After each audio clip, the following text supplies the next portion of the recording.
The shuttle landed in the clearing with a soft hum, and Lieutenant Cole stepped out into the thick jungle air of 7. The heat wrapped around her like a wet blanket, and strange birds called from the massive trees that surrounded the village. She had been told this mission was simple. They were here to help. They were here to save a primitive people from a solar event that would destroy their world. But something felt wrong from the moment she saw the village. The people stood in a circle around their queen. They were tall and slender, with pale blue skin and 4 arms that moved with graceful purpose. Their clothing was simple, made from plant fibers and animal skins, but the patterns woven into the fabric were complex and beautiful. These did not look like primitive people too. They looked like people who had chosen to live this way. Queen stood at the center of her people. She was shorter than the others, but she carried herself with a quiet power that made her seem larger than anyone around her. Her eyes were deep purple, and when they found across the clearing, the young lieutenant felt a chill run down her spine. There was something ancient in that gaze, something knowing. Commander walked forward with his hands raised in the traditional greeting. He was tall and skinned, with sharp features and eyes that never seemed to blink. His voice was smooth and calm as he spoke through the universal translator. Queen, we come in peace. Our scientists have detected a massive solar flare that will strike your world within the week. Your people must evacuate. We have prepared ships to carry your tribes to safety. The queen listened without expression. Her advisors whispered among themselves, their 4 hands gesturing rapidly. Finally, she spoke. Her voice was low and musical, and the translator struggled with some of her words. You speak of fire from the sky. Our elders have watched the stars for 1,000 generations. We have seen no sign of this danger. Nodded patiently. Your methods are admirable, but our technology can detect threats that are invisible to the naked eye. Please, you must trust us. We only wish to help. The queen was silent for a long moment.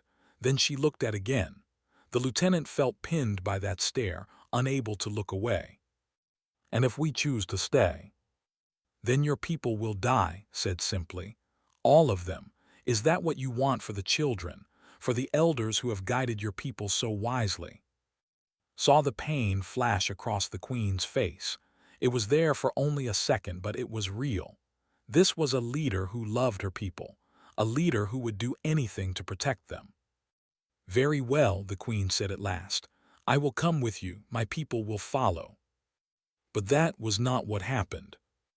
Watched in confusion as the soldiers moved forward and surrounded only the queen. Her advisors cried out in protest, but they were pushed back gently but firmly. The queen's people reached for her, but the soldiers formed a wall between them. What is happening? Asked, stepping toward. You said we were evacuating all of them. Did not look at her. Plans have changed, Lieutenant. The Queen carries cultural knowledge that cannot be lost. She will be preserved aboard our ship. The evacuation of the general population will proceed through other channels. Looked back at the village. No other shuttles were landing. No other ships were visible in the sky. The people were crying out, reaching past the soldiers toward their queen. Children were sobbing. Elders were shouting words that the translator turned into pleas and prayers. Queen walked forward with dignity. She did not struggle. She did not cry. But as she passed, their eyes met again, and the lieutenant saw something that would haunt her for days to come. The queen was not surprised. She had known this would happen. She had come anyway. The shuttle lifted off and watched the village grow small below them. The people stood in the clearing, their arms raised toward the sky, watching their queen disappear into the clouds. On the ship was assigned as the queen's personal guard. The Steadfast Dawn was a large vessel, crewed mostly with a small group of humans scattered among the departments. Had served on mixed crews before, but she had never felt so alone. The other humans nodded at her in the corridors but did not stop to talk. Everyone seemed to be avoiding eye contact. The queen was given comfortable quarters but noticed immediately that the door locked from the outside. The windows showed only projected images of space, not real views. The communication panel had been disabled. This was not protection. This was a prison. For 3 days, Queen did not speak. She sat by the false window and watched the projected stars, her 4 hands folded in her lap. Servants brought her food that she barely touched, stood guard outside her door and listened to the silence within. Chief Medic Grant stopped by on the 3rd evening. He was a kind-faced man with hair and tired eyes. He handed a cup of coffee and leaned against the wall beside her. "How is she?" he asked quietly. "Silent. She has not said a word since we brought her aboard." Nodded slowly. "I heard the commander talking with Overseer today. They are not happy that she refuses to communicate." "Why does it matter? She is safe. Is that not enough?" Looked at her for a long moment. His expression was troubled. "I hope so, Lieutenant. I truly hope so." He walked away before could ask what he meant. That night brought the Queen her evening meal herself. She set the tray down on the small table and turned to leave. A hand grabbed her wrist. 4 fingers wrapped around her arm with surprising strength and spun to find the Queen standing right behind her. Those purple eyes were burning with intensity. The Queen pulled close, and for a moment the lieutenant thought she was being attacked. She reached for her sidearm, but then the Queen spoke. Her voice was a whisper. The words were broken and strange, clearly learned from fragments of human speech picked up over the past days, but they were unmistakably English. "They did not take me to save me. They took me because I know where it is." His blood ran cold. "Where what is? What are you talking about?" But the Queen released her and stepped back. Her face became a mask again. She returned to her seat by the window and folded her hands as if nothing had happened. Stood frozen in the center of the room.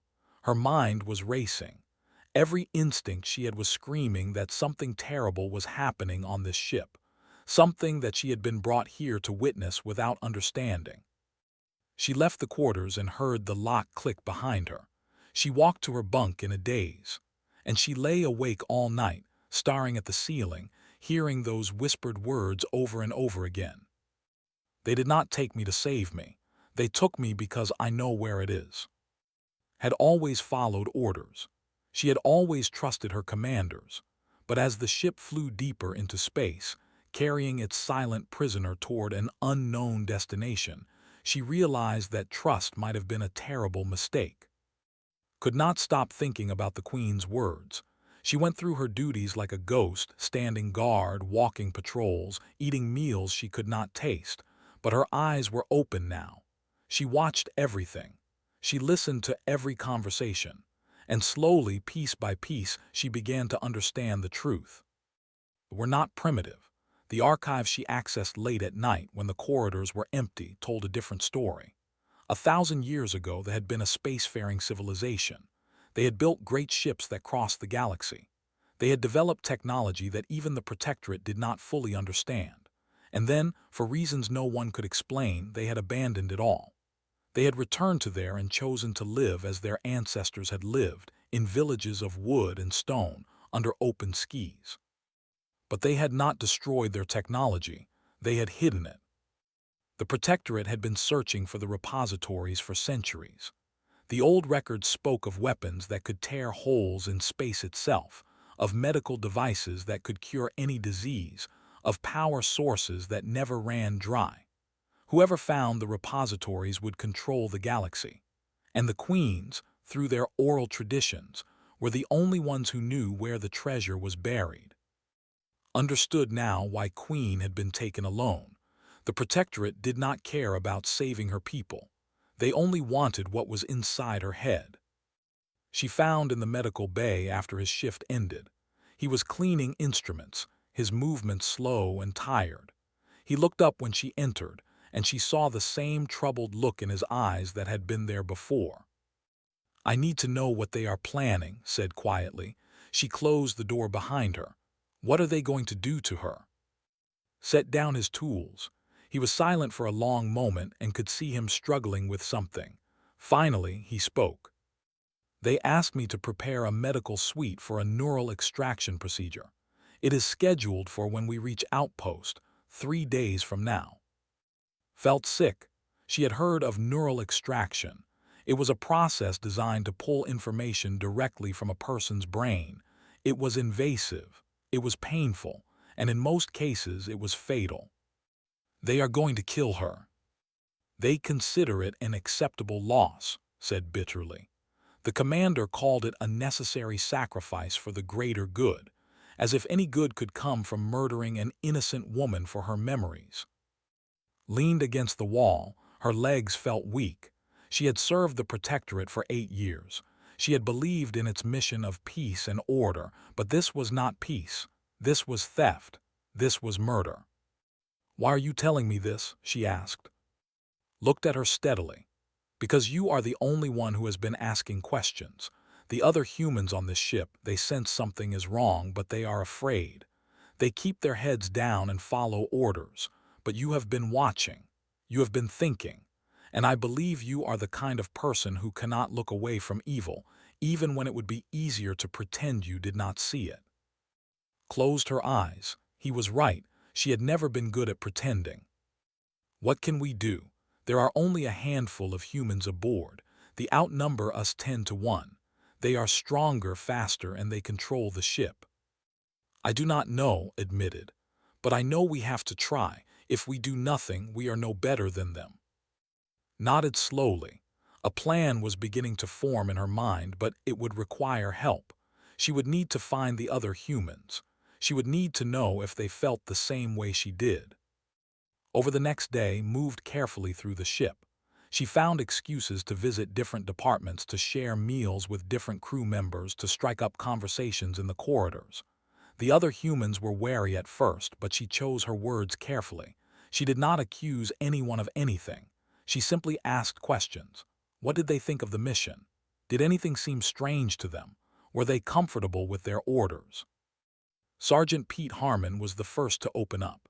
He was a big man with a square jaw and honest eyes, and he had been friends since their training days. He pulled her aside in the cargo bay and spoke in a low voice. "I have been thinking the same things you have. Something about this mission stinks. The commander will not answer direct questions. They whisper among themselves and go silent when we walk by. And that poor woman locked up in quarters like a criminal. It is not right. None of it is right." Engineer was next. She was small and quiet, the kind of person who disappeared into the background. But she knew the ship systems better than anyone, and her eyes were sharp. "I have been reading the navigation logs," she told in the engine room. "We are not going to any evacuation station. Outpost is a Protectorate intelligence facility. They do interrogations there, bad ones." Private Danny Flores was the youngest of them, barely 20 years old. His hands shook when spoke to him, but there was determination in his voice. "My grandmother always told me that a man is measured by what he does when no one is watching. I do not want to be measured and found wanting. Whatever you are planning, I am in." There were 7 humans in total, 7 against more than 60. The odds were impossible, but remembered something her father had told her when she was young. He had said that courage was not the absence of fear. Courage was being afraid and doing the right thing anyway. On the evening before they reached outpost, went to see the Queen. She dismissed the guard with a lie about orders from the commander, then slipped inside the quarters and locked the door behind her. Queen was sitting by the false window as always, but this time she turned when entered. Those purple eyes studied the young lieutenant with careful attention. "You have been busy," the Queen said softly. Her English had improved over the days of listening to the crew. "You knew I would try to help you." "I hoped. There is a difference." The Queen rose and walked toward her. "My grandmother spoke of your people long ago. She called you the ones who walk in fire. She said you would come from the stars with soft skin and hard hearts. I did not understand what she meant until I watched you." Shook her head. "I am just a soldier. I am nobody special." "You are special because you choose to be. That is what my grandmother understood. Your kind face is fire and walks through it anyway. Not because you are strong, because you refuse to surrender. Tears burned in his eyes, but she forced them back. There was no time for emotion. We are going to get you out of here. Tomorrow, when we reach the outpost, my people will create a distraction and I will bring you to the shuttle bay. We will take a ship and run. The queen nodded slowly. And what of my people? What of the you left behind on 7? Hesitated. She had no answer for that. The protectorate would punish them for the queen's escape. There was no way to save everyone. One step at a time, she said finally. First we save you, then we find a way to save them. Queen reached out and took hands in two of her own. Her grip was warm and strong. You give me hope, walker in fire. Whatever happens tomorrow, know that you have already given me more than I expected from this galaxy. Squeezed her hands back. Then she slipped out of the quarters and walked to her bunk, her heart pounding with fear and purpose. Tomorrow would change everything. For better or worse, there was no turning back now. The 7 humans gathered in the cargo bay at midnight. The lights were dimmed for the sleep cycle, and the crew members who might have noticed their meeting were occupied elsewhere, had timed everything carefully. They had only hours left before the ship reached outpost, and once they docked, the queen would be taken away to die. Had spread a schematic of the ship across a cargo container. Her finger traced the paths they would need to take. The shuttle bay is here on deck 4. There are 2 shuttles, both fully fueled and ready for departure. The problem is getting there. The main corridors are always watched, and the security station can seal any section of the ship with a single command. Pete leaned over the schematic with crossed arms. So we need to blind them, take out their eyes and ears before we move. I can do that, said. The security system runs through a central node on deck 2. If I can get physical access, I can disable their sensors and door controls for maybe 15 minutes. After that, the backup systems will kick in. 15 minutes is not much time, Danny said nervously. He was pale in the dim light, but he had not backed down. How do we get the queen from her quarters to the shuttle bay that fast? Pointed to a service corridor that ran along the outer hull. This passage is used by maintenance crews. It is tight and uncomfortable, but it connects the residential deck directly to the shuttle bay. If kills the sensors at the right moment, I can get the queen through before anyone knows we are moving. Nodded slowly. What about the rest of us? We cannot all disappear at once without raising suspicion. You will not disappear, said. You will create chaos.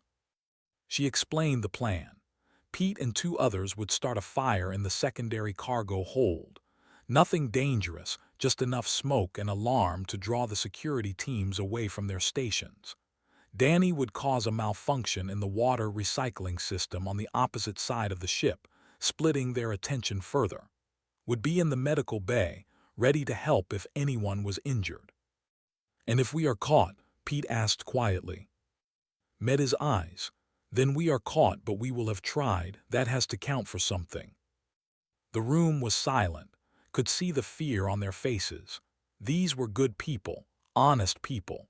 They had joined the protectorate to serve and protect, not to become criminals and traitors. But they had also seen the truth about this mission. They knew what they were planning, and they could not live with themselves if they did nothing. There is something else you should know, said slowly. She looked down at her hands. I have been reading more than just the navigation logs. I found communications between commander and overseer. They have been sending reports back to Protectorate Command about us. Frowned about the humans. About all humans. They think we are useful because we follow orders without question. They called us simple and obedient.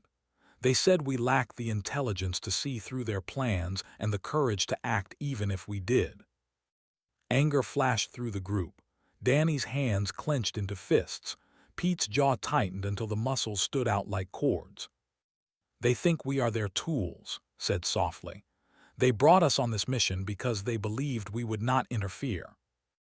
Then let us prove them wrong, Pete growled. The group dispersed to prepare. returned to her quarters and tried to sleep, but her mind would not quiet. She lay in the darkness and thought about everything that had brought her to this moment.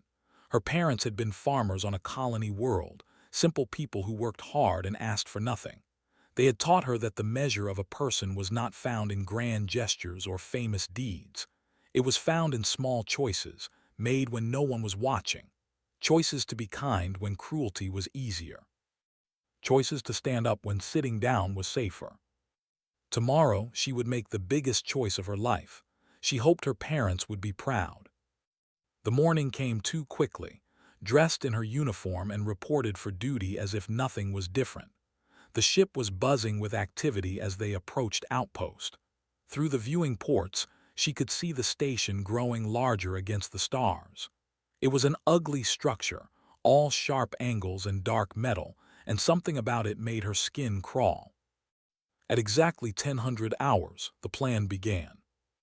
The fire alarm screamed through the ship. Red lights flashed in the corridors as smoke began pouring from the secondary cargo hold.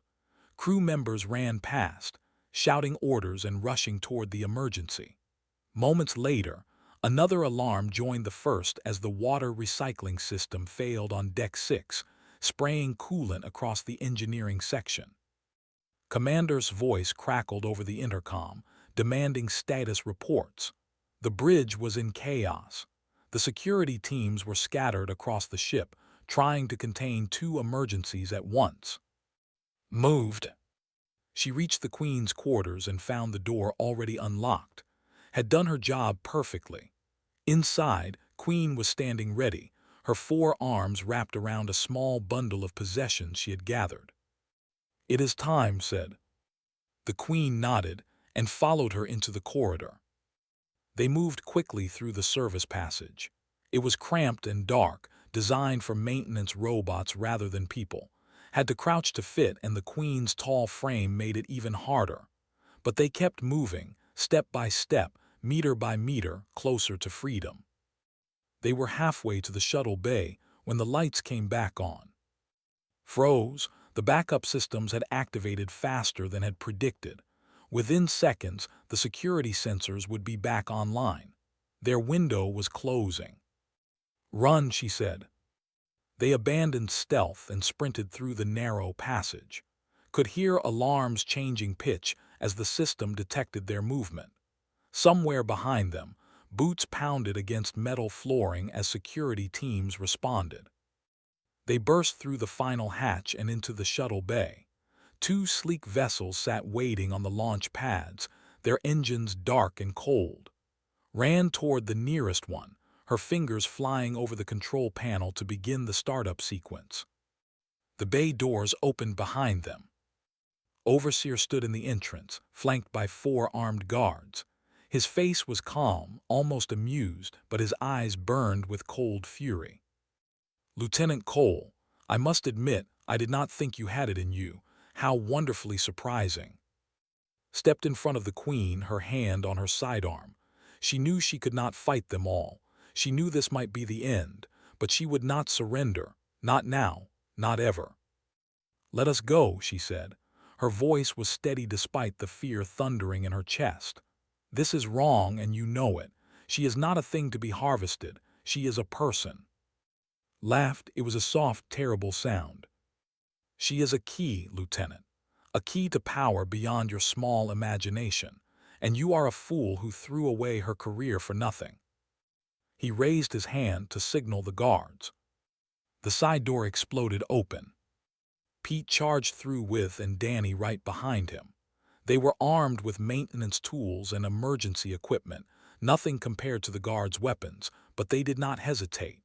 Pete tackled the nearest guard and brought him down hard, swung a heavy wrench at another. Danny threw himself at a third, his young face fierce with determination.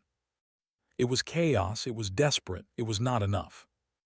But it was just enough time for to drag the Queen into the shuttle and seal the door behind them.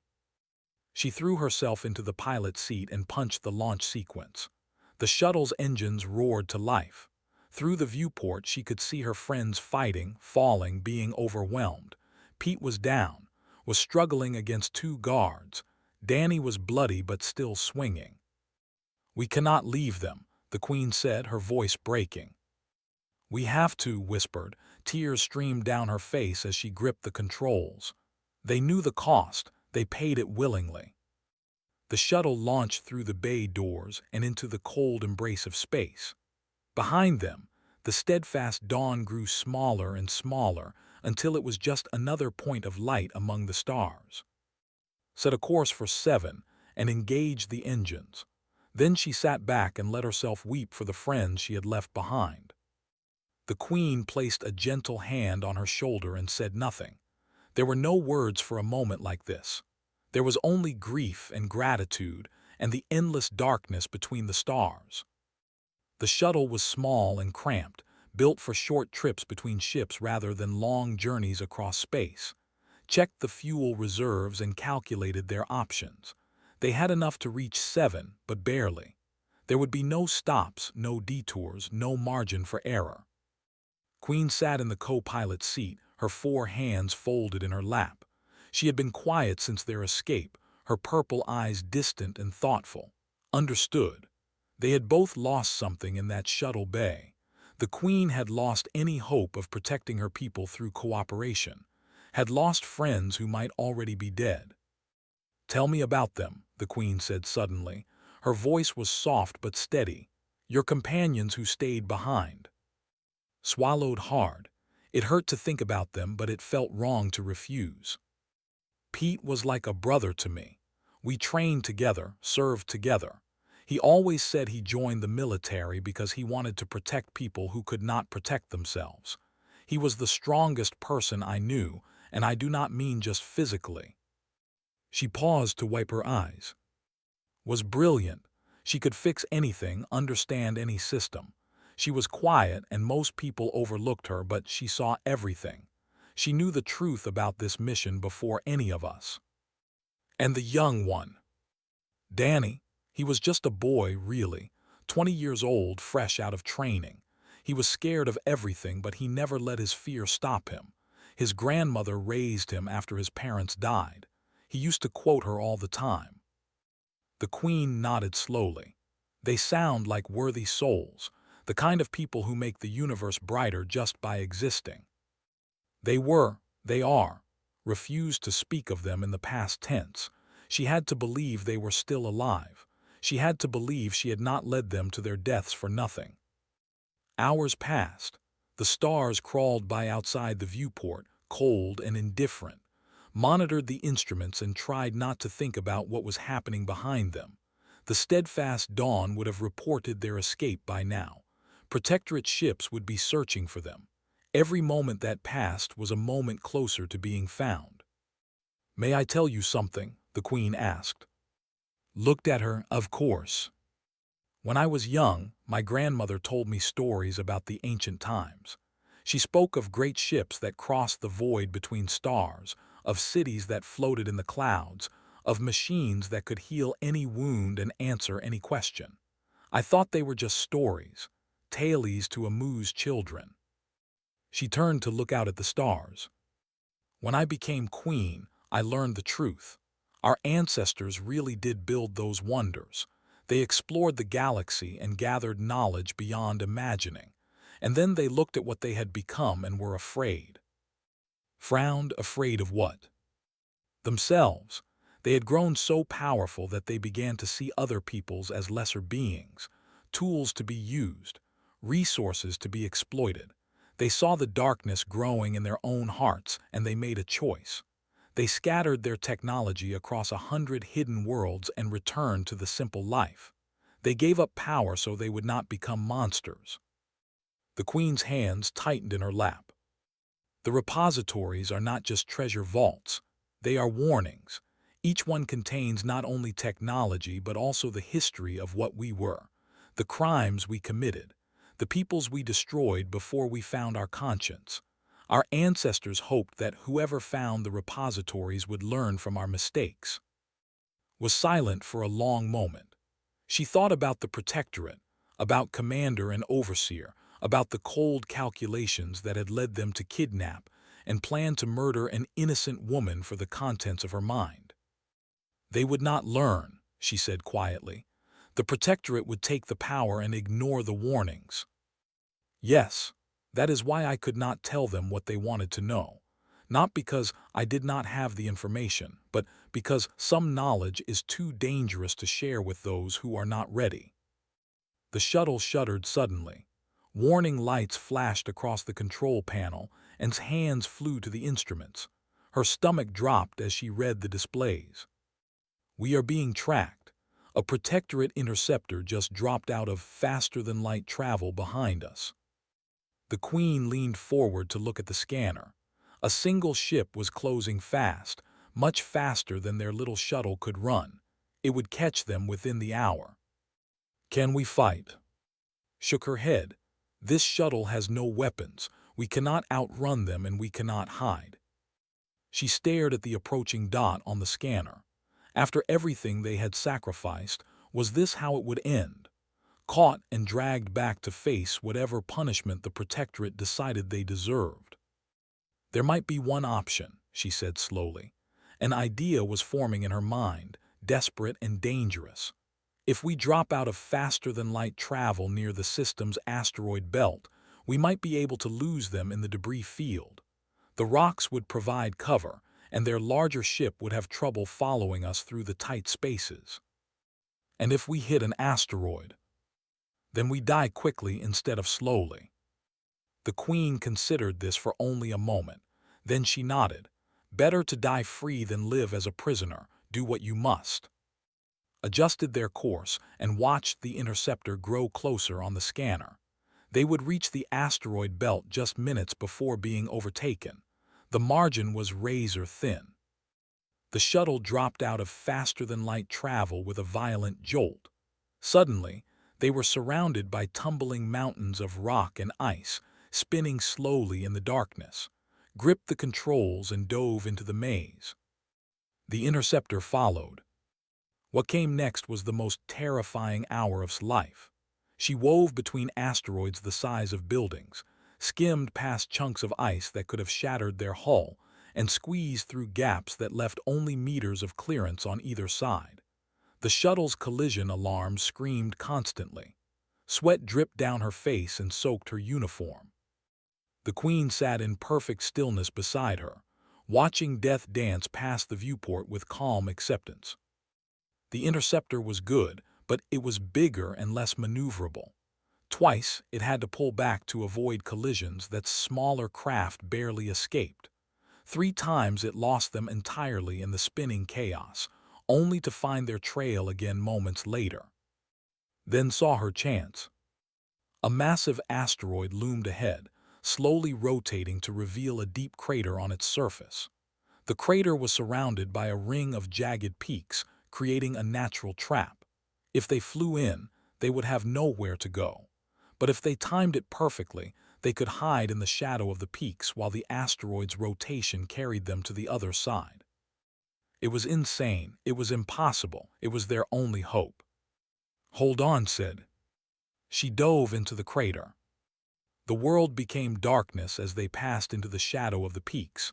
Cut the engines and let their momentum carry them forward. On the scanner, she watched the interceptor circling outside, searching for them, unable to find them in the interference from the asteroid's metallic core. Minutes passed. The Queen did not breathe, did not blink. The interceptor circled twice more, then turned and flew away. It had given up. It had decided they must have crashed somewhere in the field, destroyed by their own recklessness. Waited until it was completely gone before she let herself exhale. We made it, she whispered. She could not quite believe it. The Queen reached over and took her hand. Her grip was warm and trembling with relief. Your ancestors must have been pilots, she said. No one could fly like that without fire in their blood. Laughed. It was a wild sound, half joy and half lingering terror. My father was a farmer. The closest he got to flying was driving a harvester through wheat fields. Then the fire is yours alone, all the more impressive. They emerged from the crater and set course for 7. The planet was visible now, a green and blue jewel against the black. It looked like salvation. It looked like home. Push the shuttle's damaged engines as hard as they would go, and the of the people grew larger with every passing moment. The shuttle broke through the clouds of 7 with a trail of smoke streaming from its damaged hull, fought the controls as they descended, wrestling against the wind and the failing engines. The jungle spread out below them, endless green stretching to every horizon. Somewhere down there, the Queen's people were waiting. There, the Queen said, pointing with 2 of her hands, the clearing beside the great river, my village. Adjusted their course and brought them down as gently as she could manage. It was not a landing so much as a controlled fall. The shuttle hit the ground hard, bounced once, and slid to a stop in a spray of dirt and vegetation. Warning lights screamed across every panel. The engines died with a final, tired wheeze. They sat in silence for a moment, breathing hard, unable to believe they had survived. Then the Queen laughed. It was a beautiful sound, clear and bright, like water running over stones.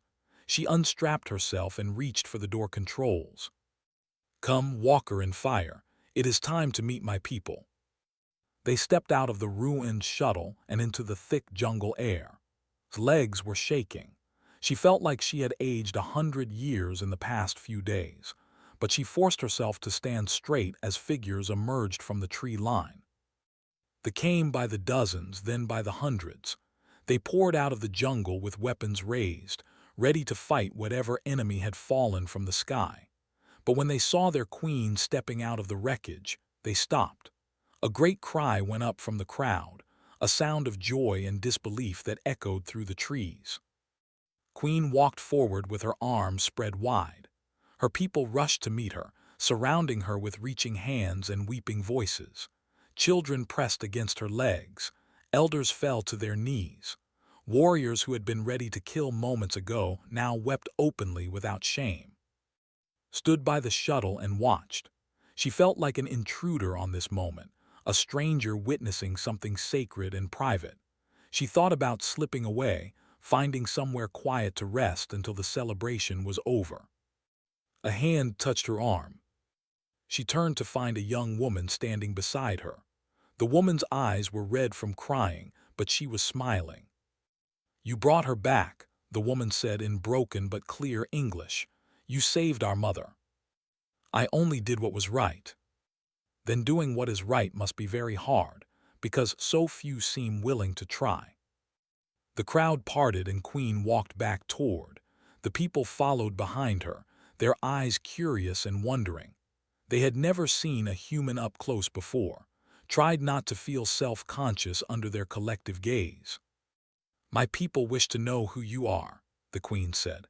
"They wish to know the name of the one who walked through fire to bring me home. I am nobody important, just a soldier who made a choice." The Queen shook her head. "You are much more than that. You are proof that my grandmother's visions were true. She saw your kind coming from the stars.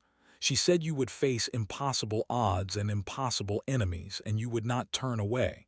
She called you the heart of the galaxy, the conscience that other peoples have forgotten." Did not know what to say. She thought of Pete and Danny fighting in that shuttle bay so she could escape. She thought of who had trusted her with the truth. She thought of her parents on their distant farm, teaching her that small choices mattered most. "I am not special," she said finally. "Humans are not special. We are just people. We make mistakes. We get scared. We fail as often as we succeed. And yet you keep trying. You fall and you rise again. You lose and you refuse to surrender."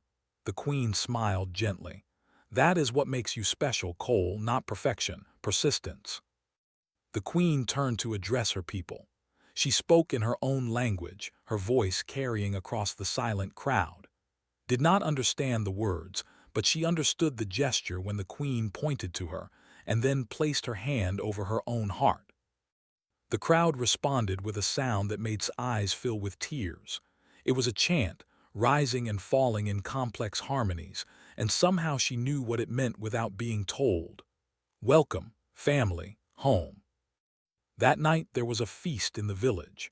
Great fires burned in the central square, and they danced and sang and celebrated their queen's return. Sat beside at the place of honor, feeling overwhelmed by the attention but unable to refuse it. "What will you do now?" the queen asked during a quiet moment between songs. Stared into the fire. She had been thinking about that question since they landed. She could not return to the Protectorate. She was a traitor now, wanted for mutiny and kidnapping and probably a dozen other charges. Her career was over. Her old life was gone. "I do not know," she admitted. "I have nothing to go back to." "Then stay. My people would be honored to have you among us. You could teach us about the stars and we could teach you about the earth. Perhaps, in time, you might even find peace here." Looked out at the village. She saw children playing by the firelight, elders telling stories to gathered listeners, warriors sharing food and laughter after years of tension and fear. It was so different from the cold metal corridors of Protectorate ships, so different from the constant pressure to perform, to obey, to never question. "I would like that," she said softly.